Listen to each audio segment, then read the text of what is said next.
can just randomly apply, or maybe just make some like any pattern. But I still think that might be something interesting we can look into and see whether that's really a case, really something important. So just maybe some random pick, we can make some sweep trial, right? Or we can just do something complete random, or we can have some fixed pattern. But the question is like, what really does the a better design mean here, right? So as economists, what brings me naturally think is a better design will, of course, bring the better trial data for analysis. And then that will generate a better input recommendation for the farmers. And then in the end of the day, it will get higher farming profit. So the way I define a better design is a better economic performance. So while it's related to statistical performance for sure, but sometimes they are not the same thing. But I think for farmers, economic performance may be the ultimate goal. So now the next question is, how can we find out which design is a better design? Well, before I really do some actual research, I would like to make some dreaming, like, if I were able to get whatever data I want, what's the best data I can think of?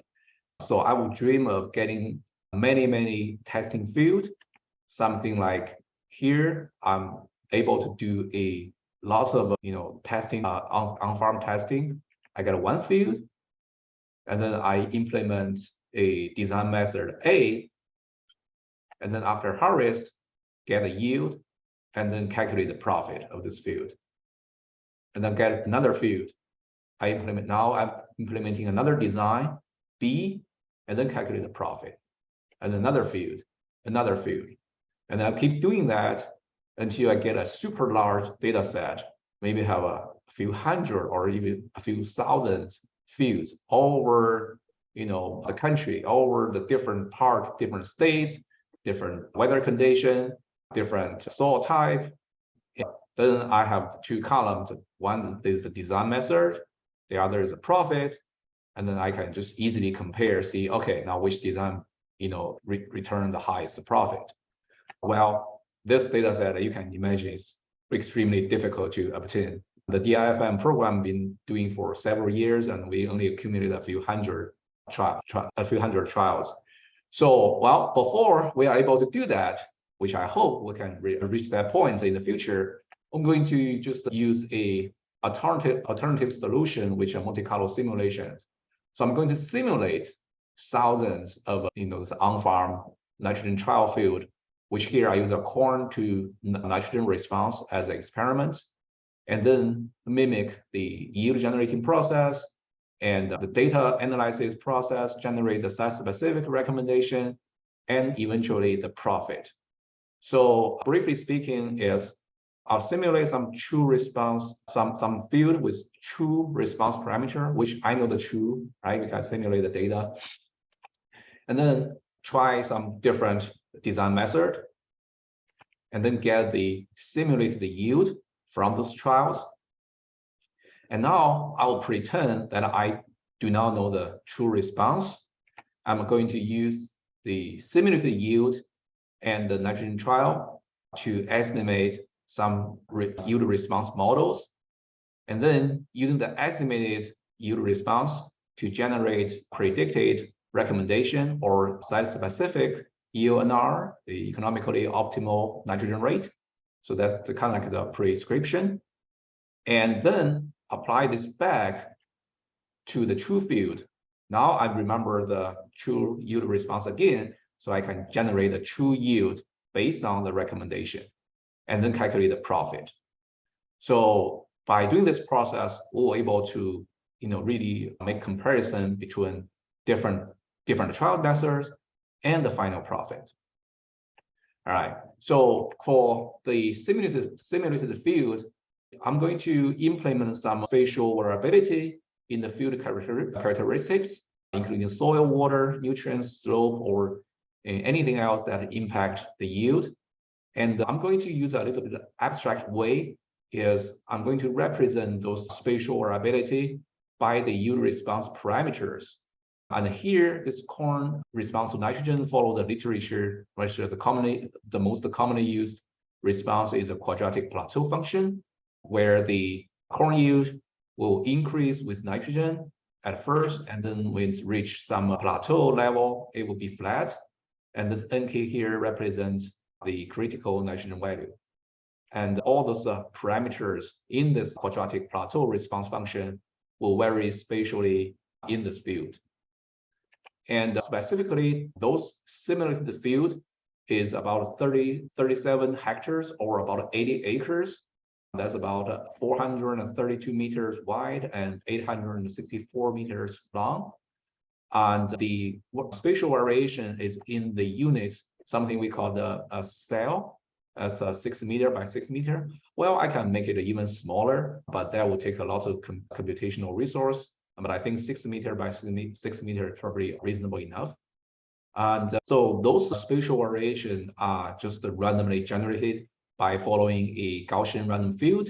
But we also calibrate those parameters with the DIFM trial data. So hopefully our simulation closely resembles the true field. And for the trial designs, so we try 13 different design methods. So, well, this is clearly not exhausting all the possible designs, but we just pick up something either is mostly popularly used or we think kind of like a representative. So let's talk about those designs. So the first row of this are 4 strip designs. They are the completely randomized strip. This is just the order of the strips are completely randomized. And then the second one is a randomized complete block strip. So this is kind of like the most typical randomized block design. And here we have 4 blocks, and each block we have 6 different nitrogen rate or 6 strips. And so the third one is kind of like a patternized strip. So notice that this randomized block design, within each block, the order of the strips are randomized. While in this patternized design, we fix the pattern within each block. So specifically, this high efficiency strip follow the order of like nitrogen level 3, 5, 1, 6, 2, 4. So this is kind of like a fixed pattern.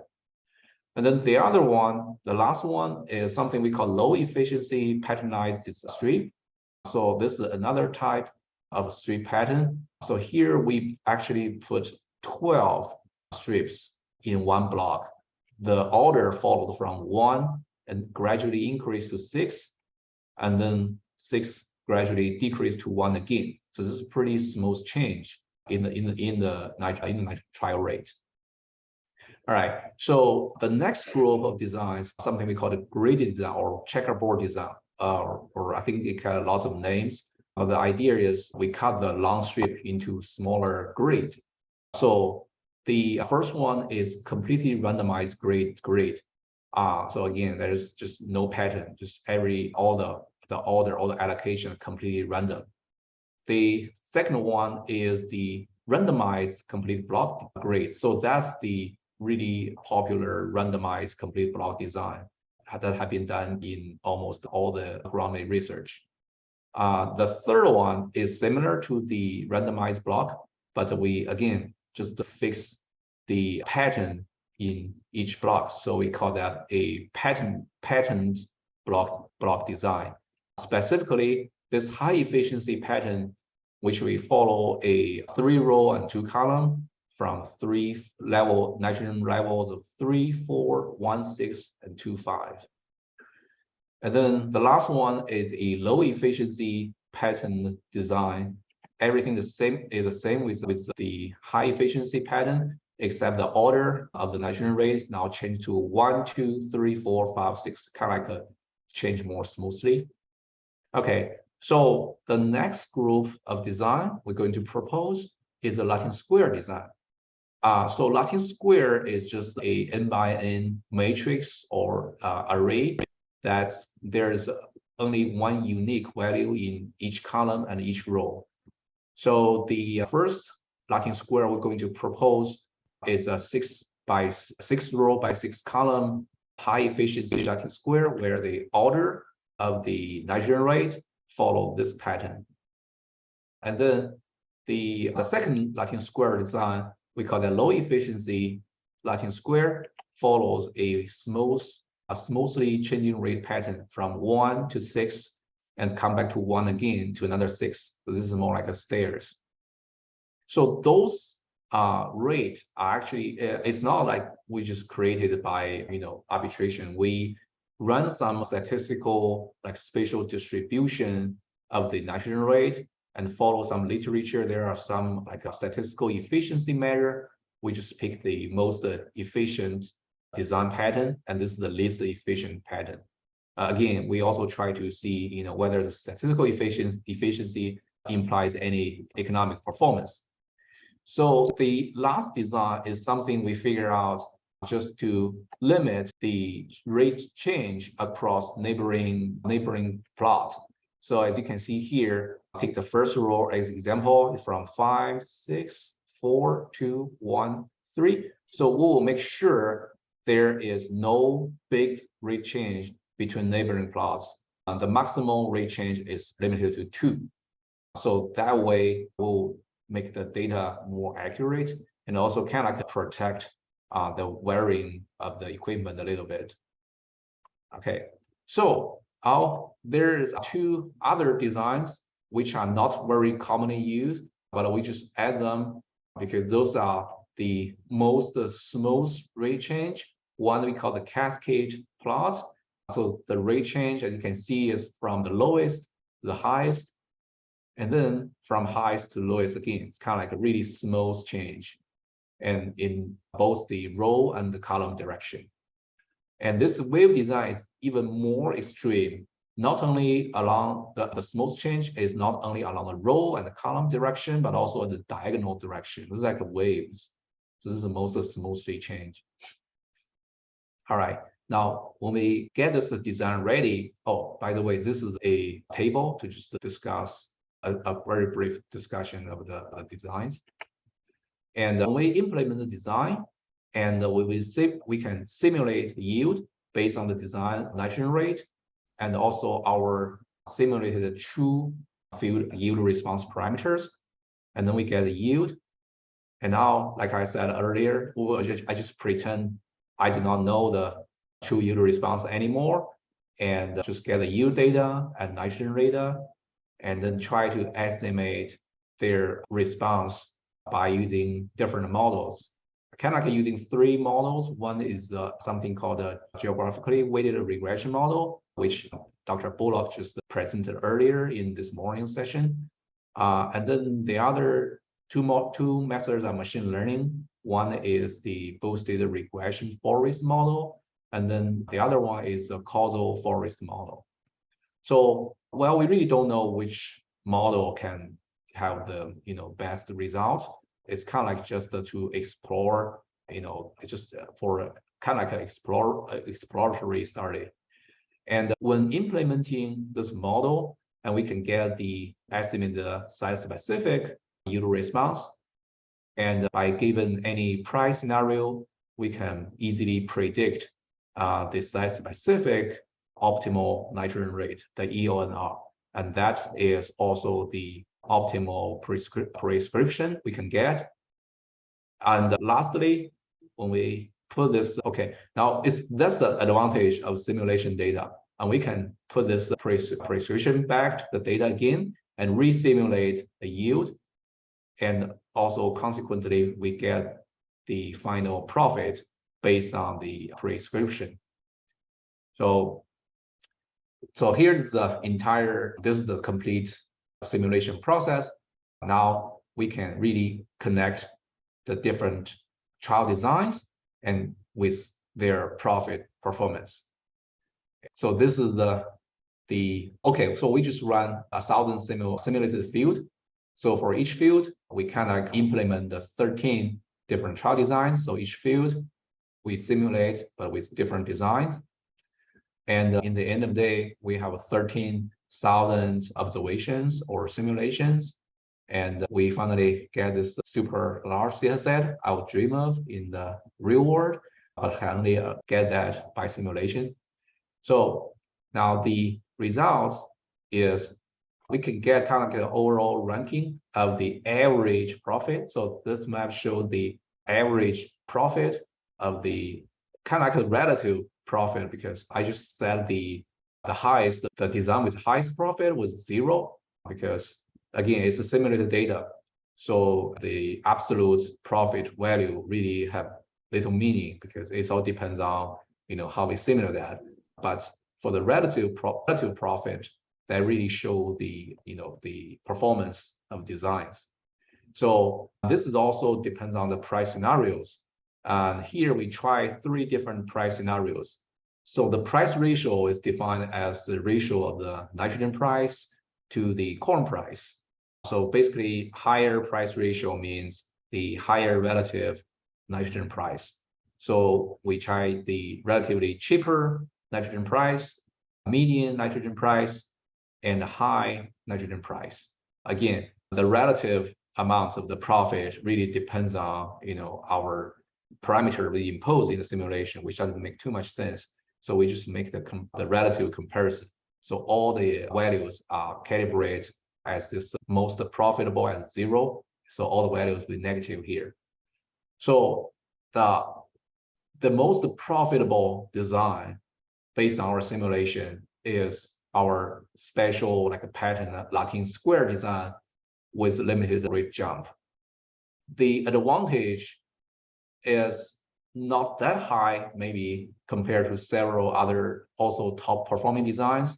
You can see here it's just below $2 or $1 or $2 per hectare, or you can see maybe 40 cents per acre. So it's a really small profit increase or the economic benefit. But this result is pretty consistent across different price scenarios and also across different estimation models we use. So I think that's really some good news, showing that this Latin square design's economic performance is kind of like a pretty robust, and we can more like reliable use that. If another one is this, you can see this L1 here is the high efficiency patternized Latin square design, which is also pretty good, but not at this boosted regression forest. So it's kind of like a more dependent on the estimation model we use. So anyway, even though the profit gain is not very large, I think the answer is why not? This is still some advantage. So another finding we got is, if really you can only do the strip design, you are not able to make this a small grade because of machine limitation. You can also try a strip design that with a high efficiency pattern. Its profit is a little bit lower compared to the best design, but only by about $1 to $2 per hectare. So I think that's kind of like a pretty acceptable, especially considering the high cost of the variable rate machine. The other finding is the better performance of this design with a smooth rate change pattern. So including the completely random design, the strip design with complete random pattern, and the fixed pattern design with just a smooth, very smooth rate change, and cascade and wave design that the rate will change smoothly almost in all directions. So I think the takeaway message from the simulation is when you implement the on-farm experiment, you want your trial rate to vary spatially in a local area as much as possible, and don't make the change too smooth. Otherwise, that will generate pretty low quality of trial data that eventually will affect your profitability. And this is just the average profit over 1,000 simulations. Another interesting finding we get is, if we just see, okay, not only the average, what about the variation of the profit, or can I measure the stability of this design's performance? We also find this Latin square design with jump rate limitation. This is our favorite design. still also have almost the very low standard error or standard deviation, which means those designs are more, not only have a higher average profit, but also the profit is more stable across trials or across simulations. And the designs with lower average profit, interestingly, not only like it's not only bad in the profit, but also in the stability. Like they are low profit and also very unstable. For some fields, they will generate very bad performance. So I think that's pretty much what I want to share here. And the takeaway message is, yes, the choice of a trial design is actually something important. It's not some minor stuff. The overall best design based on our simulation is this Latin square design with a special pattern that can also limit the nitrogen rate jump, which is really good news. That means it's kind of like getting more like compatible with the current machine's accuracy level, and they don't need to really implement high rate change between neighboring plots. Also, if only the strip design are available or preferred, this high efficiency patternized strip design, which the strip rate of the nitrogen following this specific pattern is also a good option. It's just $1 or $2 per hectare less profitable than this best design, which is kind of like acceptable. I think a major limitation of this research is, it's just a pure simulation based on a simple quadratic response function. I mean, we all recognize how complicated the response function, the corn response or the crop response to input can be in the field. So I just want to, try to incorporate more crop growth simulation model. Maybe that can make the yield simulation more realistic. So I think with that, I'll just stop here.